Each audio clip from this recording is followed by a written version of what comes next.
Belakangan ini pengobatan alternatif dari Ida Dayak kian ramai diperbincangkan warganet di media sosial.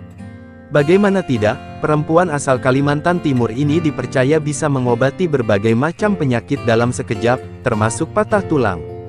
Saat mengobati, ia menggunakan minyak yang dipercaya bisa membantu penyembuhan. Sebetulnya pengobatan Ida Dayak tidak memiliki landasan keilmuan. Meski begitu, sama seperti lainnya, pengobatan tradisional lebih dipilih masyarakat sebagai alternatif pengobatan medis modern.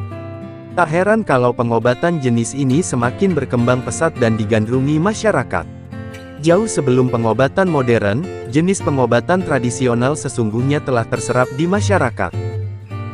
The Ancient Medicine of Indonesia, 2001, menyebut masyarakat Indonesia di era kerajaan sudah banyak yang memanfaatkan obat-obatan herbal untuk menyembuhkan penyakit. Dalam proses ini ada semacam trial and error. Jika gagal tidak dilanjutkan, sedangkan jika berhasil, maka akan diteruskan dari generasi ke generasi, sehingga menimbulkan semacam testimoni. Akibat keberadaan testimoni itulah masyarakat percaya kalau pengobatan tradisional memang terbukti ampuh.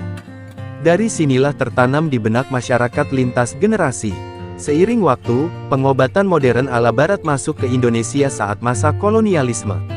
Menurut Hans Polsdalam, European Physicians and Botanists, Indigenous Herbal Medicine in the Dutch East Indies, and Colonial Networks of Mediation, Technology and Society, an International Journal, 2009. Pada titik inilah masyarakat punya dua opsi pengobatan, modern atau tradisional. Meski begitu tetap saja mereka memilih opsi tradisional. Penyebabnya karena mereka masih asing dengan pengobatan modern. Mereka takut terhadap obat-obat kimiawi dan tindakan invasif dokter, seperti pembedahan. Selain itu, pengobatan lewat dokter pun dinilai sangat mahal dan aksesnya sulit. Alhasil, masyarakat memilih pengobatan tradisional sebagai opsi terbaik. Dengan cara tradisional, mereka merasa lebih tenang karena sudah terbukti banyak testimoninya dan saat pengobatan dibarengi dengan ayat-ayat keagamaan, khususnya Islam, yang membuat mereka tenang. Atas dasar inilah berbagai praktik pengobatan tradisional, seperti dukun bayi dan dukun patah tulang di era kolonial tumbuh subur. Jika mengacu pada narasi historis, maka orang-orang yang datang ke Ida Dayak didasarkan pada tumbuhnya rasa asing dan takut akan pengobatan modern dan faktor biaya. Terkait hal terakhir memang logis ketika masyarakat enggan berobat ke dokter karena masalah uang.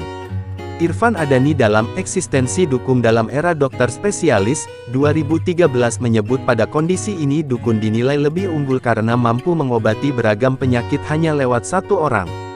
Berbeda dengan dokter yang memiliki banyak spesialisasi, sehingga menimbulkan biaya bengkak dan waktu penyembuhan yang lama. Alasan lain dari sisi psikologis adalah muncul efek placebo dalam diri pasien. Laman Harvard Medical School menjelaskan placebo adalah efek psikologis yang membuat otak yakin dirinya sembuh dalam proses pengobatan. Placebo mungkin membuat Anda merasa lebih baik, tetapi tidak akan menyembuhkan Anda. Efek ini telah terbukti paling efektif untuk kondisi seperti manajemen nyeri, tutur Ted Kapchuk, dikutip Harvard Medical School. Jadi, dalam ranah pengobatan tradisional, para penyembuh seperti Ida Dayak memainkan psikologis pasiennya. Dengan menyebut ayat suci dan meyakinkan si pasien akan pulih seperti sedia kala, maka secara otomatis otak akan mengontrol rasa sakit dan nyeri pada pasien, sehingga pengobatannya akan sukses. Padahal itu semua hanya semu. Jika sukses, maka muncul testimoni sehingga pengobatan jenis ini akan terus ramai.